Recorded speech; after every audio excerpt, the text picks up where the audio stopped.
Vamos orar? Senhor, nosso Deus, nosso Pai, nós queremos te louvar, te agradecer e te engrandecer, Pai, por mais uma vez estarmos aqui diante de Ti, Senhor Deus, nesta noite de segunda-feira que o Senhor preparou para nós juntos aqui, Senhor Deus, estudarmos a Tua palavra e crescermos diante de Ti em graça e em conhecimento. Senhor, estende as Tuas mãos sobre as nossas vidas, Pai, nos dá sabedoria, sabedoria que vem de Ti para nós aqui estudarmos, Senhor Deus, a Tua palavra, Senhor Deus, e diante de Ti aqui crescermos, papai, para Te conhecer um pouco mais e para sermos também transformados pela Tua palavra, para sermos um pouquinho mais parecidos contigo, Pai. Nos dá graça nesta noite, Senhor Deus, para que nós possamos também colocar em prática a Tua palavra, Senhor Deus, e que o Teu Espírito Santo fale melhor ao coração de cada um nesta noite. Escreve a Tua palavra, Senhor Deus, com letras de fogo e de ouro nas tábuas dos nossos corações, Senhor. Faz tudo isso, Pai, para a honra e para a glória do Teu santo nome. Em nome de Jesus. Amém. Bom, pessoal, vamos lá então. Hoje nós vamos dar sequência ao segundo capítulo, né, que nós começamos a ver semana passada. Ele termina ali, ele começa, a bem da verdade, o segundo capítulo falando sobre a salvação, né?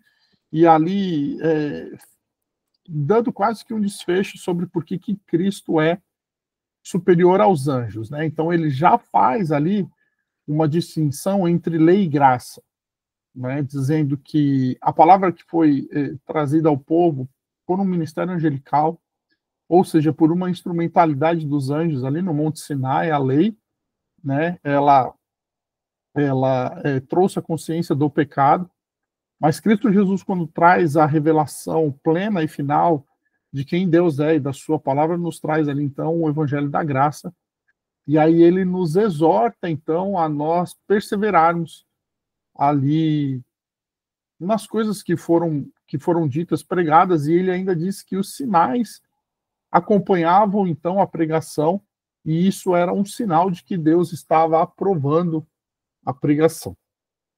E aí, então, agora, ele faz esse desfecho, e nós vamos entender, então, do porquê que ele faz essa comparação, para dizer que Cristo é ali superior aos anjos. Aí eu vou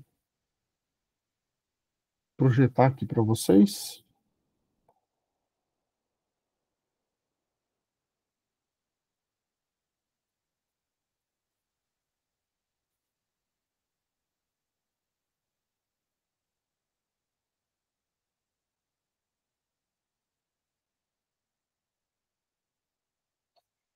Vamos lá.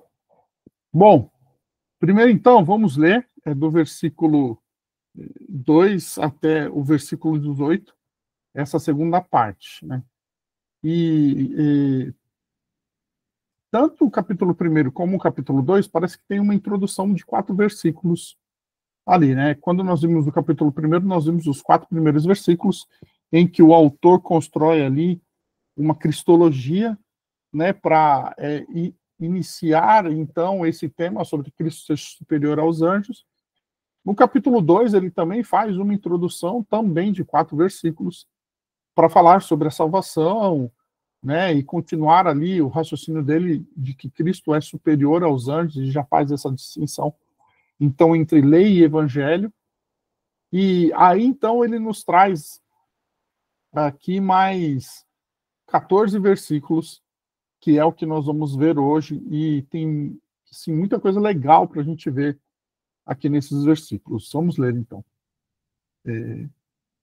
Hebreus capítulo 2, a partir do verso 5. Pois não foi a anjos que Deus sujeitou o mundo que há de vir, sobre o qual estamos falando.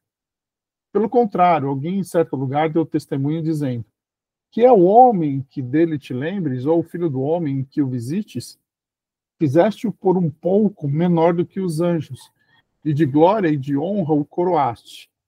Todas as coisas sujeitaste debaixo dos seus pés. Ora, ao lhe sujeitar todas as coisas, nada deixou fora do seu domínio. Neste momento, porém, ainda não vemos todas as coisas a ele sujeitas. Vemos, porém, aquele que por um pouco foi feito menor do que os anjos, Jesus, que por causa do sofrimento da morte foi coroado de glória e de honra, para que pela graça de Deus provasse a morte por todos. Porque convinha que Deus, por causa de quem e por meio de quem todas as coisas existem, conduzindo muitos filhos à glória, aperfeiçoasse por meio de sofrimentos o autor da salvação deles. Pois tanto o que santifica como os que são santificados, todos vêm de um só. É por isso que Jesus não se envergonha de chamá-los de irmãos, dizendo: a meus irmãos declararei o teu nome, no meio da congregação eu te louvarei.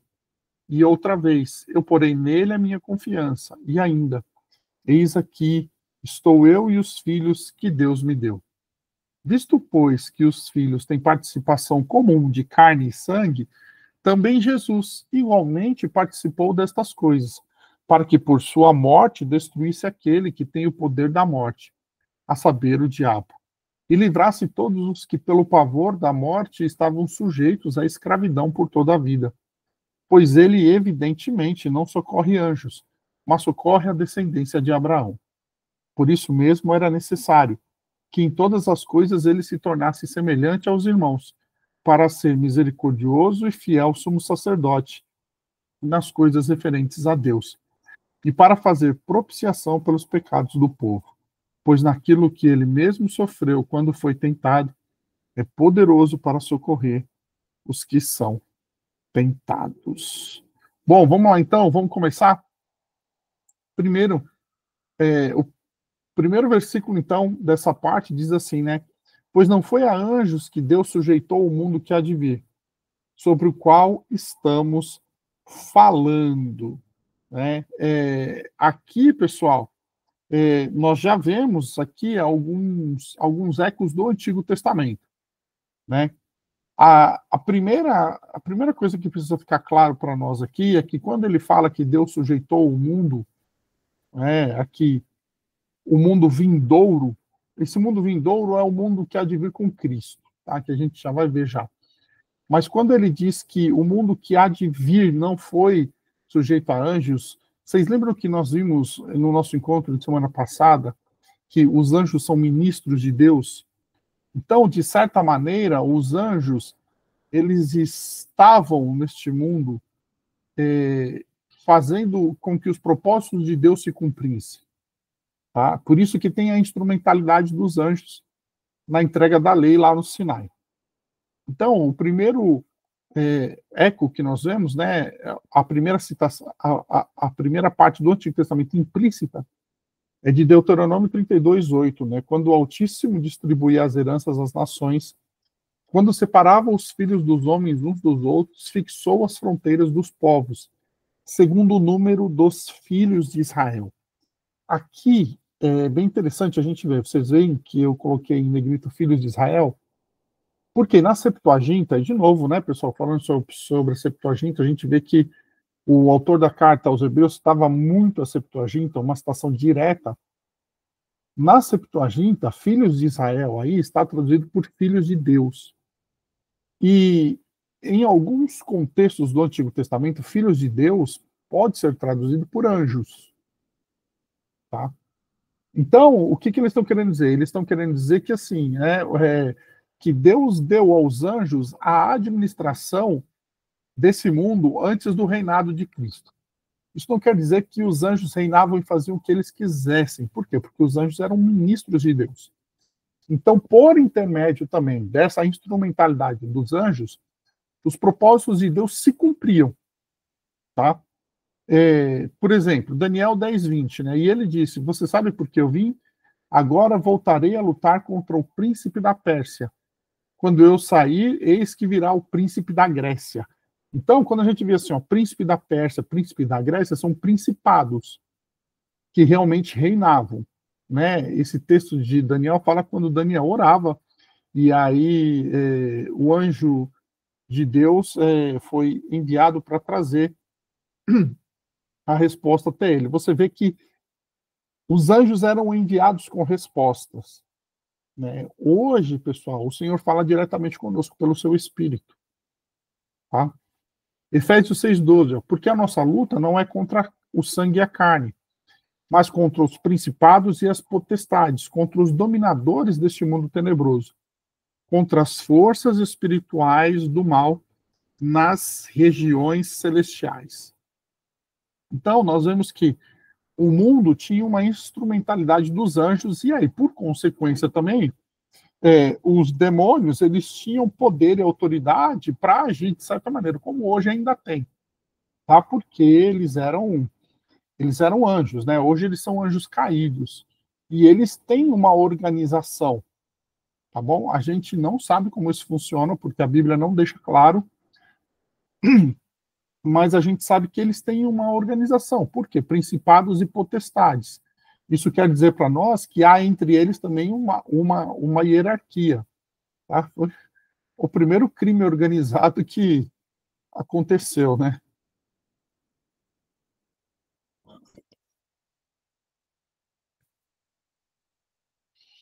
Vamos lá, vamos continuar. Ó. Quando Cristo ascende aos céus e senta à destra da majestade, como nós vimos lá no capítulo 1, começa uma nova ordem mundial, que é inaugurada na entronização de Cristo. Agora, quem governa diretamente é Cristo, tá? E aí nós temos essa tensão entre o já e o ainda não.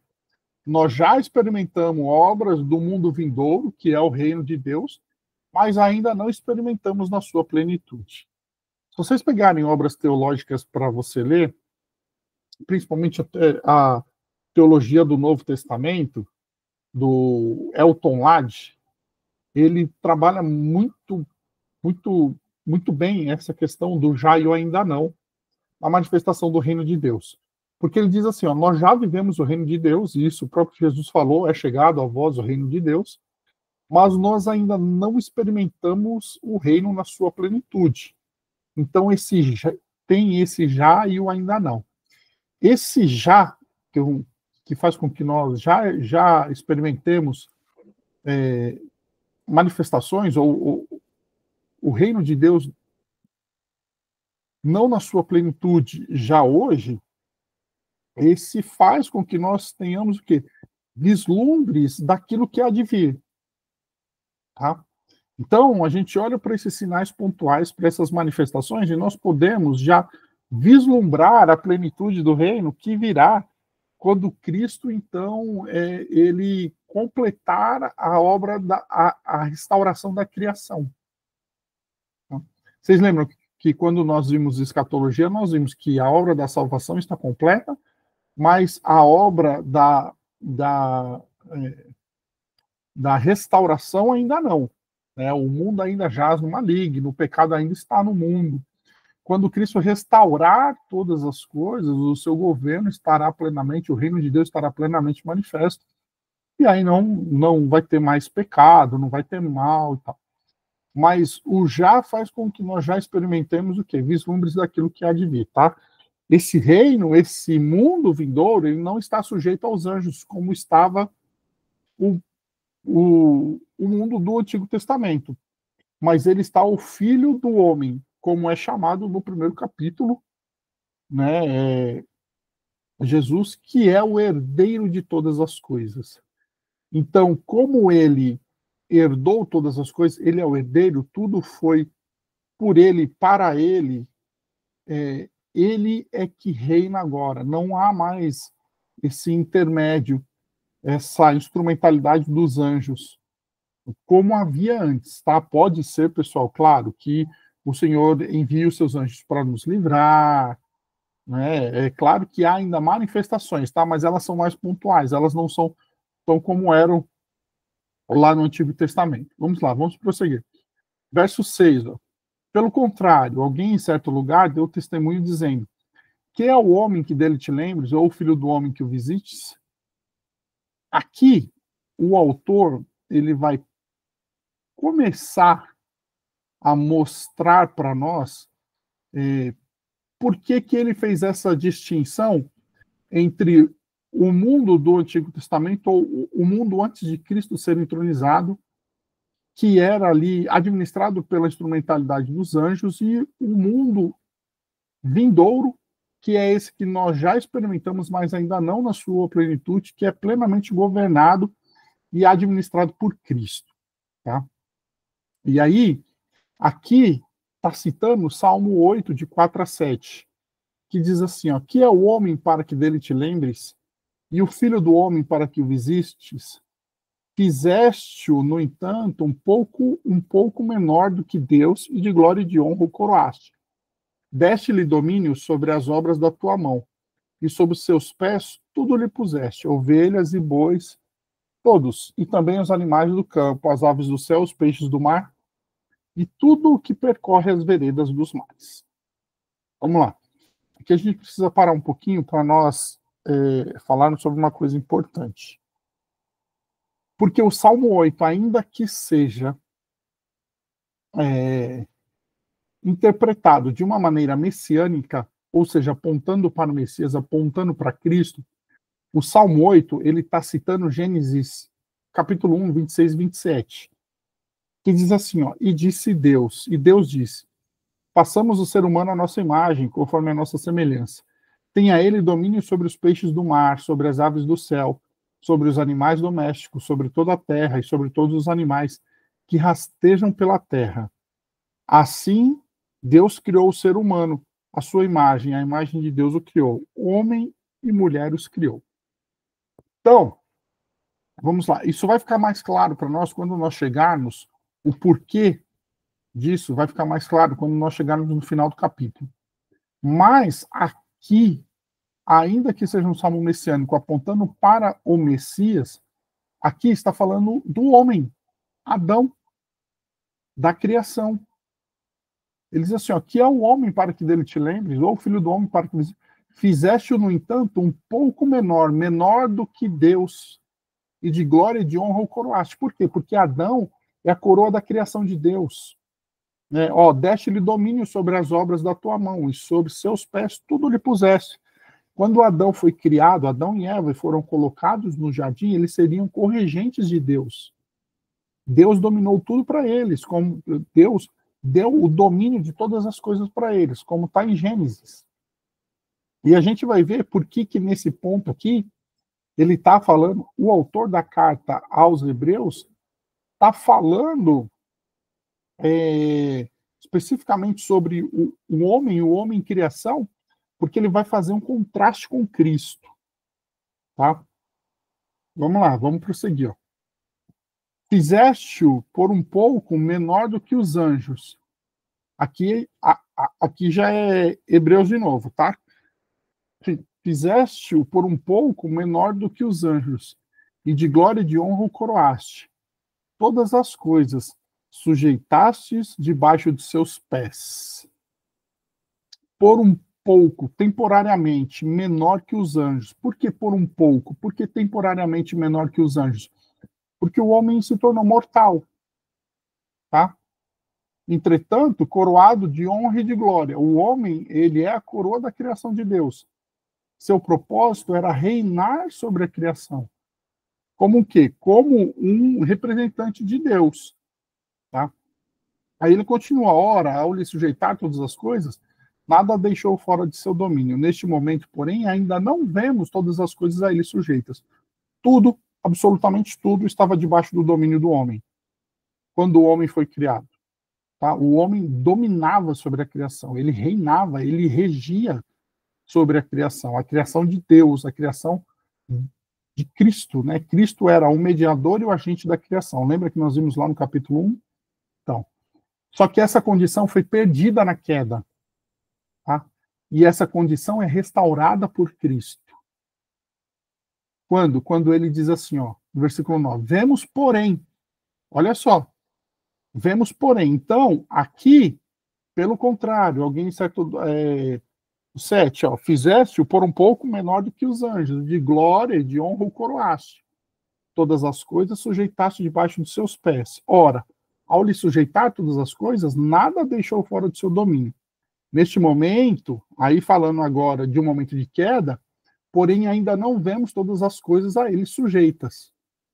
Então aqui está falando do quê? Está falando do homem, tá? Que era o quê? Que era o corregente de Deus sobre toda a criação. Aí ele entra no verso 9 dizendo assim, ó, vemos, porém, aqui agora ele já está falando de Cristo, aqui agora ele já está falando de Jesus. Vemos, porém, aquele que por um pouco foi feito também menor do que os anjos, por quê? Porque Jesus, ele se encarnou como homem, e aí como homem, ele deixou, ele teve um tempo como homem, por isso que ele foi feito menor do que os homens, porque os anjos são eternos, certo?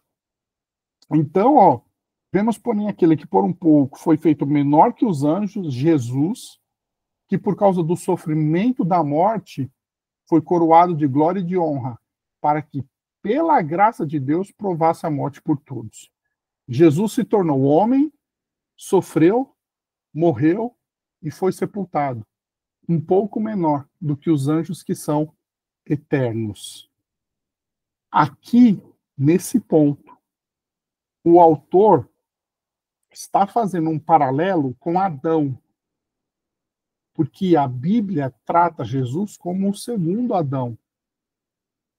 Então, nós temos o primeiro Adão, que tinha o domínio sobre todas as coisas, o domínio sobre toda a criação, e ao pecar, perdeu esse domínio, deixou essa posição, e agora ele vê Cristo, que por causa do sofrimento e da morte, ou seja, ele também se fez homem, mas agora como homem, ao invés de errar e perder a condição, Cristo conquistou a condição. Ele foi coroado de glória e de honra, para que, pela graça de Deus, provasse a morte por todos. E aqui o autor já começa a desenvolver, um pouco mais especificamente, o tópico do sumo sacerdócio de Cristo, que ele já vai citar nesse capítulo. Tá bom? É importante a gente ver como que ele vai construindo o pensamento dele. E aí ele diz assim, ó, por que que Jesus foi feito um pouco menor do que os anjos? Porque Jesus se tornou homem. Ele sofreu, ele morreu e ele foi sepultado. Tá? O sofrimento de Jesus, o cumprimento dos propósitos do Pai, fizeram ele receber glória e honra. Vamos lá, eu já volto aqui já. Ele se assentou à direita da majestade.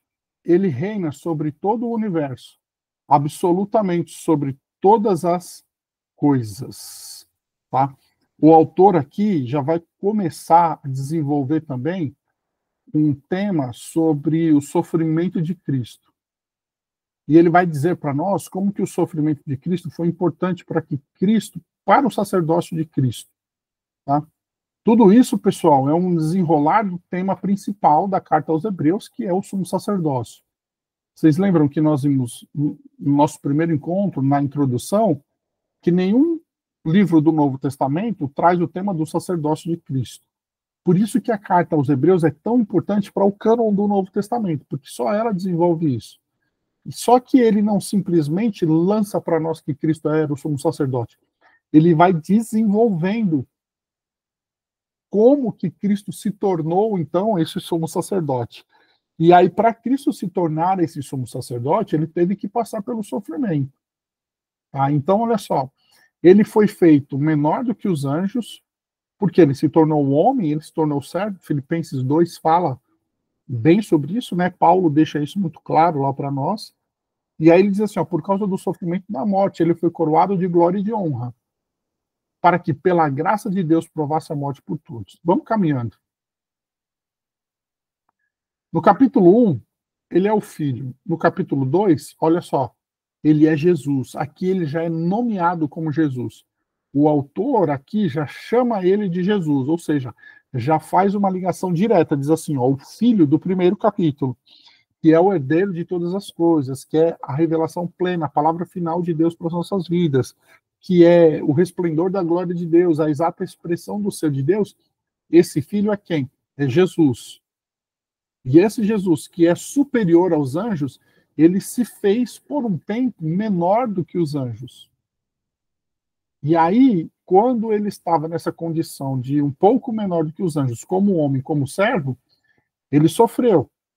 E por causa do seu sofrimento e da sua morte, ele foi coroado de glória e de honra. para que, pela graça de Deus, ele provasse a morte por todos. Aqui, provar a morte por todos, pessoal, já está implícito o sacerdócio.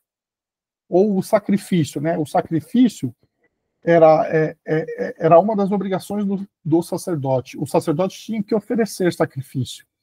Cristo não só ofereceu um sacrifício, como ele mesmo era o próprio sacrifício. Esse é outro tema que vai ser bem desenvolvido também nos próximos capítulos. Vamos lá. O nome Jesus já traz aqui o conceito de salvação.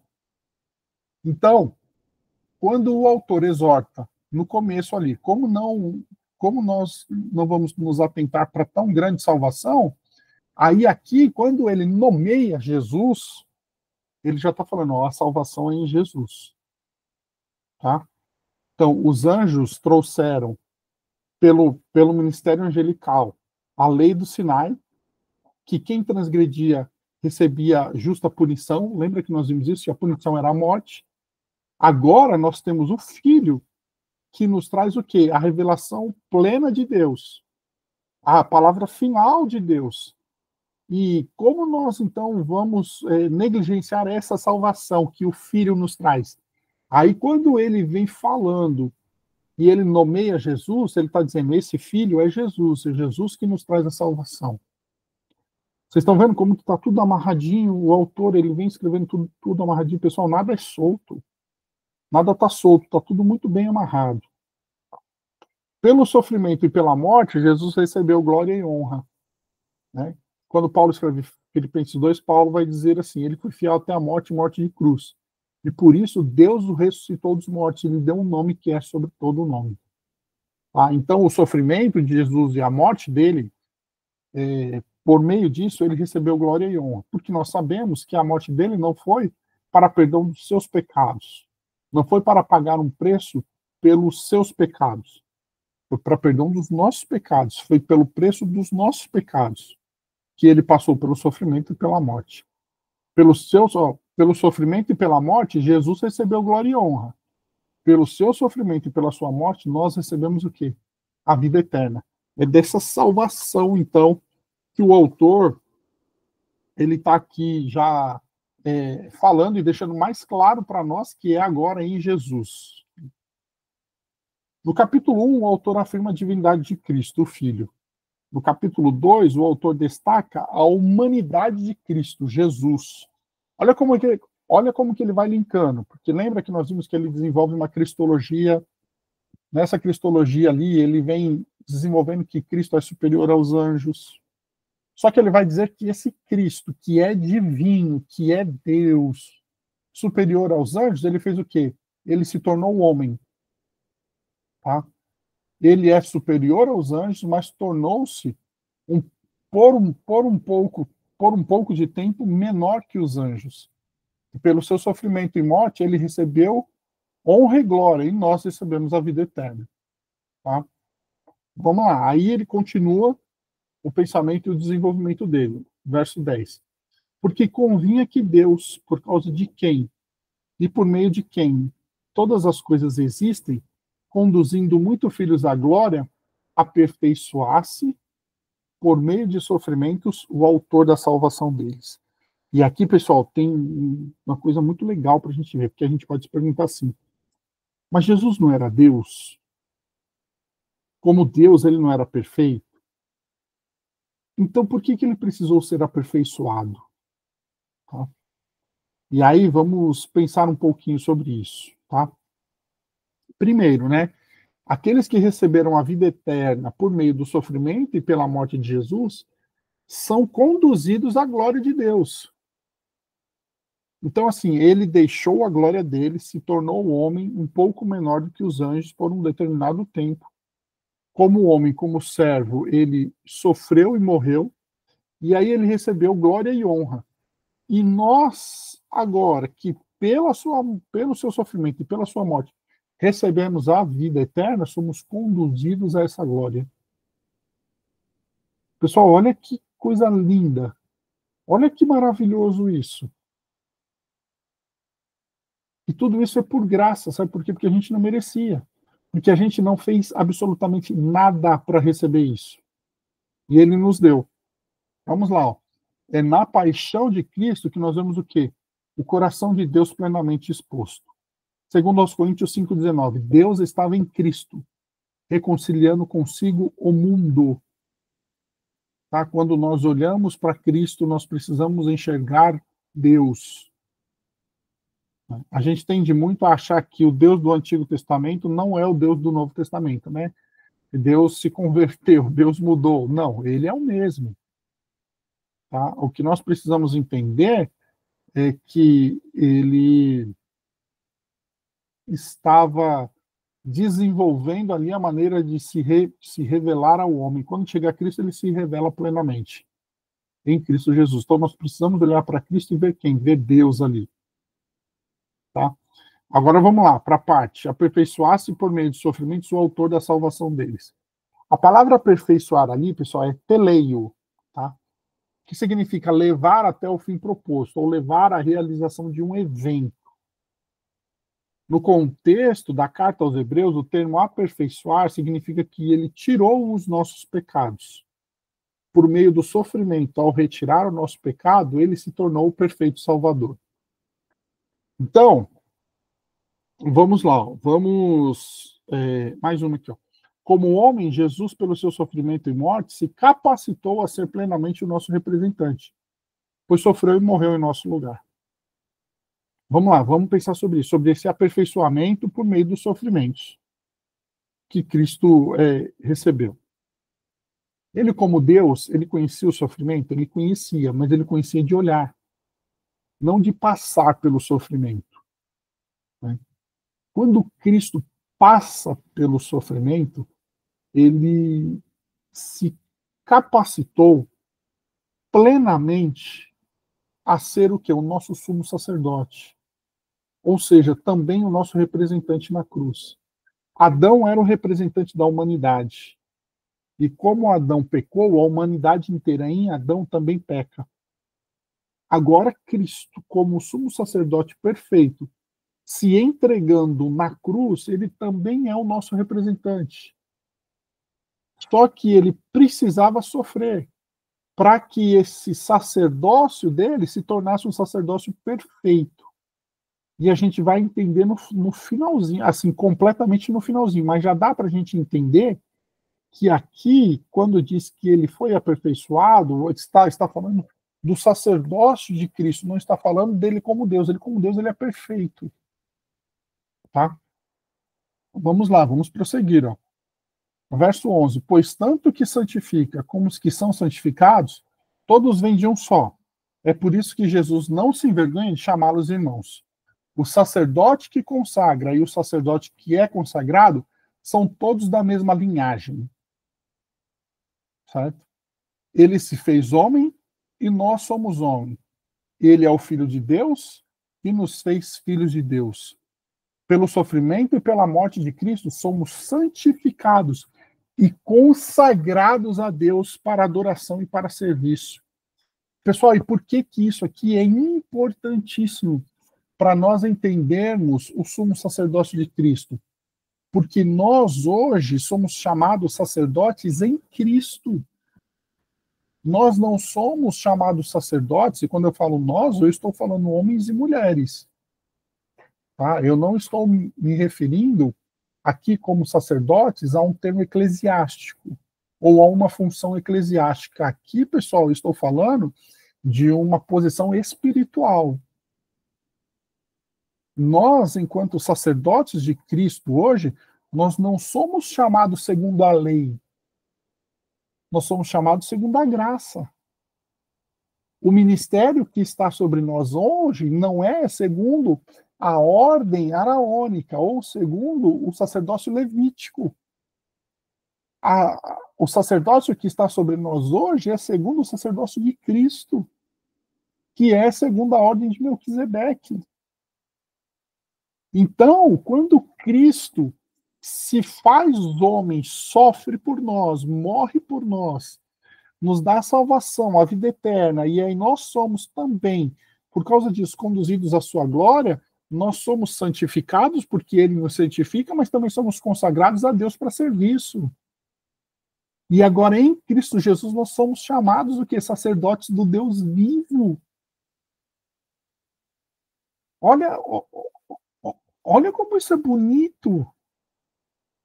Não bastasse ele nos dar a vida eterna, que é o maior dom, a maior dádiva de todos, ele ainda nos fez sacerdotes em Cristo. E claro, pessoal, aqui também fica para nós uma reflexão importante, porque traz sobre nós uma responsabilidade de nós cumprirmos os propósitos do Pai. E aí, a Natália Prats e eu, a gente estava falando sobre um livro, né? E acho que tem um pouco a ver com um livro, chama Discipulado Começa com Contemplação. Né? Porque nós precisamos ser transformados segundo Cristo. Nós precisamos ter o nosso caráter como o caráter dele, porque fomos chamados segundo o sacerdócio de Cristo nas nossas vidas. Isso é maravilhoso, pessoal. Maravilhoso. Mas vamos lá, vamos prosseguir. Santificação é glória iniciada, e glória é santificação completa. Então, a santificação é quando ele começa a manifestar na sua vida, nas nossas vidas, a glória dele, e vai tirando os nossos pecados, as nossas imperfeições. Isso vai se dar completamente quando? Na eternidade. E aí, na eternidade, nós estaremos como? Na glória eterna do Senhor. Tá? Vamos lá. Verso 12, dizendo, ó, a meus irmãos declararei o teu nome, no meio da congregação eu te louvarei. E outra vez, porém nele a minha confiança. E ainda, eis aqui estou, eu e os filhos que Deus me deu. Vamos lá, primeira parte, a meus irmãos declararei o teu nome. No meio da congregação eu te louvarei. Aqui vemos a citação do Salmo 22, 22. Salmo 22, verso 22. A meus irmãos declararei o teu nome, do meio da congregação eu te louvarei. E o Salmo 22 também é um salmo messiânico, tá? Que está falando o quê? Que está falando sobre Cristo. Nesse salmo messiânico, os irmãos fazem parte da congregação. Congregação ali, a palavra é kahal, que é o equivalente no Antigo Testamento para o quê? Para a igreja. Aqui fica uma coisa importante para nós, pessoal, muito importante que nós precisamos pensar. Porque se no meio da congregação ele vai louvar, e nós também podemos inferenciar aqui que no meio da congregação ele vai declarar o nome do Senhor aos irmãos dele, os irmãos de Cristo, ou seja, a família de Cristo, são aqueles que fazem parte o quê? Da igreja. Então, assim, ó, nós precisamos viver em comunhão com os nossos irmãos. Quando a gente fala de igreja, a gente está falando de congregação mesmo, de comunhão. Tá certo? Então, assim, nós precisamos viver em comunhão com os nossos irmãos, pessoal. O evangelho se manifesta em comunhão. Nós somos irmãos e nós precisamos também declarar o nome do Senhor aos nossos irmãos. Nós precisamos discipular os que estão chegando agora, nós precisamos ensiná-los. Eles precisam olhar para nós e ver Cristo nas nossas vidas, ver Cristo através de nós. Certo? Essa é uma parte interessante, né? É uma reflexão muito boa para nós. Mas vamos lá. Ainda o verso 12, aqui, ele faz 3 citações diretas do Antigo Testamento. Tá? A primeira nós vimos que é o Salmo 22, verso 22, e depois, né, nesse salmo messiânico, os irmãos fazem parte da congregação, o carral, e depois ele cita na segunda e na terceira, Isaías 17, 18. Esperarei no Senhor que esconde o seu rosto da casa de Jacó, a ele aguardarei. Eis-me aqui, com os filhos que o Senhor me deu, como sinais e maravilhas em Israel, da parte do Senhor dos Exércitos, que habita no monte Sião.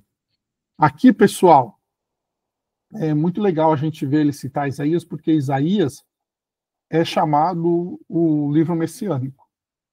Né? Isaías é o livro do Antigo Testamento que mais tem profecias acerca de Jesus, ou acerca do Messias. É o livro que mais fala sobre o Messias.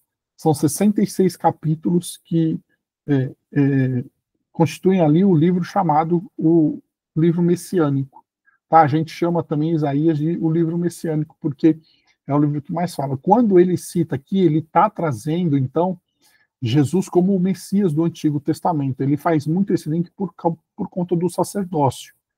do sumo sacerdócio. Ele precisa trazer autoridade sobre o sacerdócio de Cristo, ele precisa trazer argumentos para comprovar que Cristo é esse sumo sacerdote.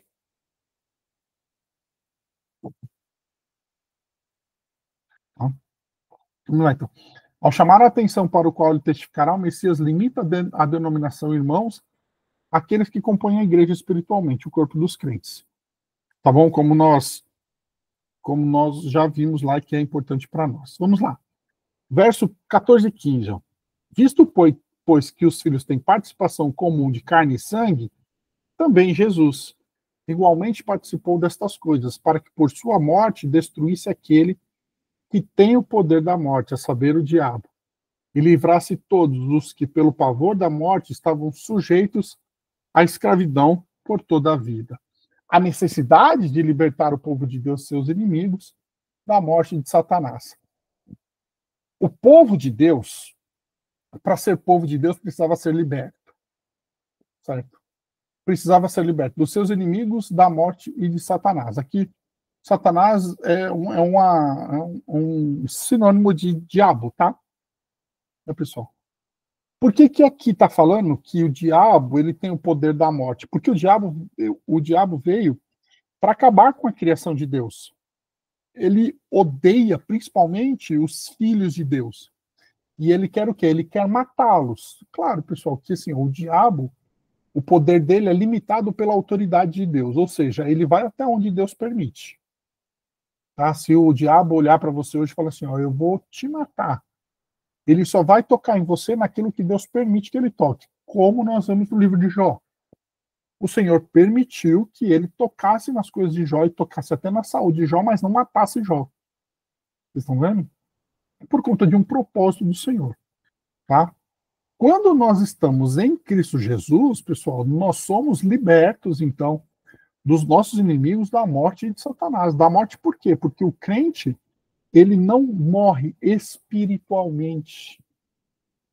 O crente passa da vida para a morte. Ele passa da morte para a vida. Nós estávamos em uma situação de morte, em Cristo somos vivificados pelo poder de Deus, e aí quando carnalmente morrermos, nós viveremos eternamente espiritualmente com Cristo. Certo? Para isso, Jesus tinha que se tornar um homem. Para libertar o povo de Deus dos seus inimigos, da morte e de Satanás ou do diabo, ele tinha que se tornar um homem, ele tinha que ter um corpo de carne e sangue. Ele tinha que ser totalmente humano para libertar o seu povo. Por quê? Porque a Bíblia diz que o pecado entrou no mundo por meio de um homem e deveria sair por meio de um homem. Por isso que diz assim, ó, visto que os filhos têm participação comum de carne e sangue, também Jesus. Por que de carne e sangue? Porque nós estamos em carne e sangue. Cristo também veio como homem, em carne e em sangue. Por isso que é uma participação. Aqui não está falando da ceia. Tá bom, pessoal? Porque a gente pode olhar e falar assim, ó, os filhos têm participação comum de carne e sangue. Você vê que é de carne e sangue, não na carne e sangue. Se fosse na carne e no sangue, aqui pode ser que estivesse fazendo uma referência à ceia, mas não está. Comum de carne e sangue quer dizer assim, ó, Cristo também veio em carne e sangue, assim como nós somos carne e sangue. A diferença dele para nós é que ele nasceu sem pecado. Certo? Mas ele nasceu de mulher, assim como nós também nascemos de mulher. E ele precisava ser um homem para libertar o seu povo. Libertar seus seguidores da maldição do pecado e das garras do maligno exigia nada menos do que tomar o lugar daqueles que Deus tinha dado a ele, mas que permaneciam condenados por causa de seus pecados. Então, o homem estava condenado por causa dos seus pecados, e aí Cristo vem como um homem também em carne e sangue. E aí, por isso, ele pôde tomar o nosso lugar na cruz. Porque quem morreu na cruz foi o Jesus homem, não foi o Jesus Deus.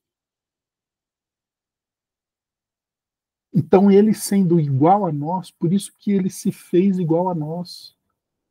Quando ele se faz igual a nós, quando ele se humilha como servo, quando ele se encarna como homem e se faz igual a nós, ele toma o nosso lugar na cruz.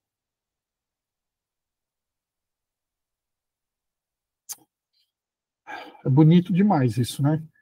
Vamos lá, vamos prosseguir. E aqui eu repeti. Vamos lá, verso 16.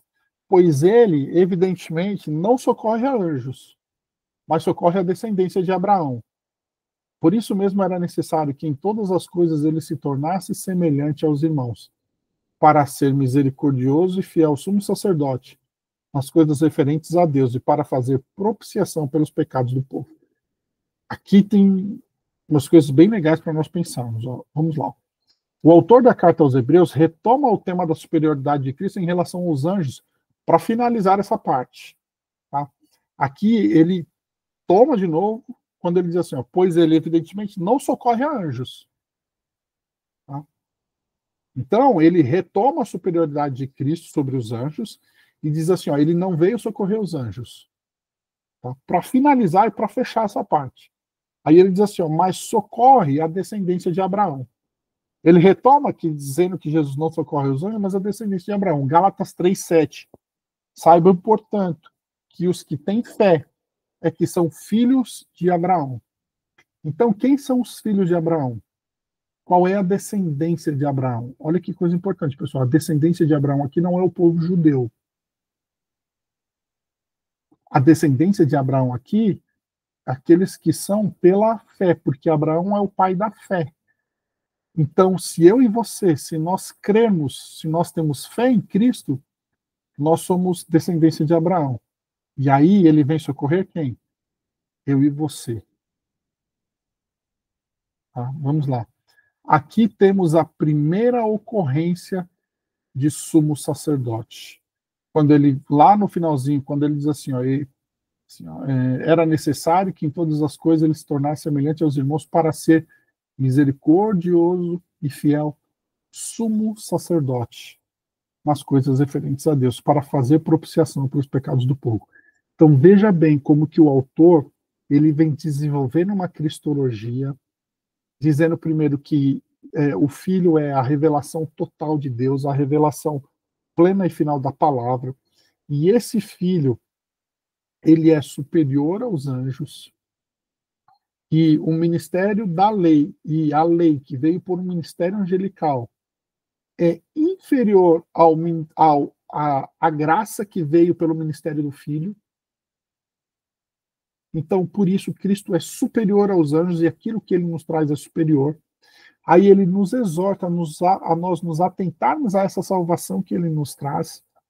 E aí ele vem dizendo assim, ó, por quê? Porque esse Cristo que é o Filho, que é Jesus, ele se fez um pouco menor do que os anjos, quando ele se tornou homem.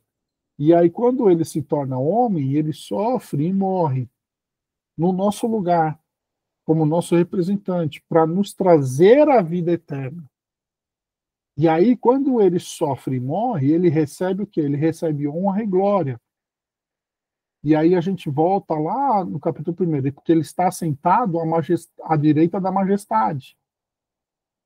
E agora, ele pode fazer o quê? Ele é o nosso sumo sacerdote. Vamos lá falar sobre o sumo sacerdócio agora. O autor exalta duas características para ser sumo sacerdote: misericordioso e fiel. Jesus é semelhante aos irmãos e misericordioso para com eles, porque sofreu com eles e para eles, no lugar deles. Jesus, não é só misericordioso, porque é um atributo da sua natureza. Tá? Lembra que nós falamos que ele foi aperfeiçoado por meio do sofrimento? O sacerdócio dele foi aperfeiçoado por meio do sofrimento? Então, esse Cristo que sofreu todas essas coisas e sofreu tudo isso no nosso lugar, ele vem nos socorrer. Quando a gente fala para ele assim, Jesus está difícil, ele fala, eu sei. Ele sabe porque ele passou. Quando a gente fala para ele assim, Jesus está doendo, ele fala, eu sei, porque ele passou. Ele sofreu, pessoal. Então, essa era uma qualidade do sumo sacerdote. Para ele quê? Para ele ser o quê? Misericordioso. Jesus é fiel a Deus até o fim, até a morte de cruz. Misericordioso e fiel sumo sacerdote. ele precisa ser misericordioso para com seus irmãos e fiel, que fiel até os propósitos do Senhor. São qualidades para ser um perfeito sumo sacerdote. Tá? Jesus foi tentado a abandonar o seu caminho de sofrimento e morte, mas ele resistiu até o fim, até o cumprimento do propósito. Verso 18: pois naquilo que ele mesmo sofreu, quando foi tentado, é poderoso para socorrer os que são tentados. Ele foi tentado a abandonar.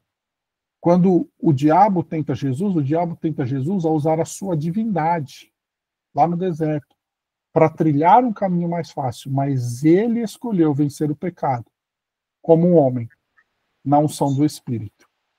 Fica para nós a exortação de que em Cristo Jesus nós também conseguiremos cumprir os propósitos do Pai e perseverar até o fim para recebermos a coroa da vida eterna na glória de Deus. Por quê? Porque ele é o nosso sumo sacerdote e ele vem fazer o quê? Ele vem se compadecer de nós, ele vem nos socorrer. Certo, pessoal? Então, o capítulo 2 vai até aqui. O capítulo 3 tem um pouco mais de desenvolvimento sobre o sacerdócio.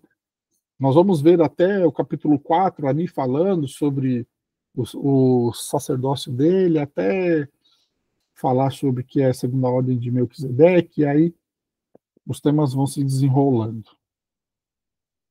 Certo, pessoal?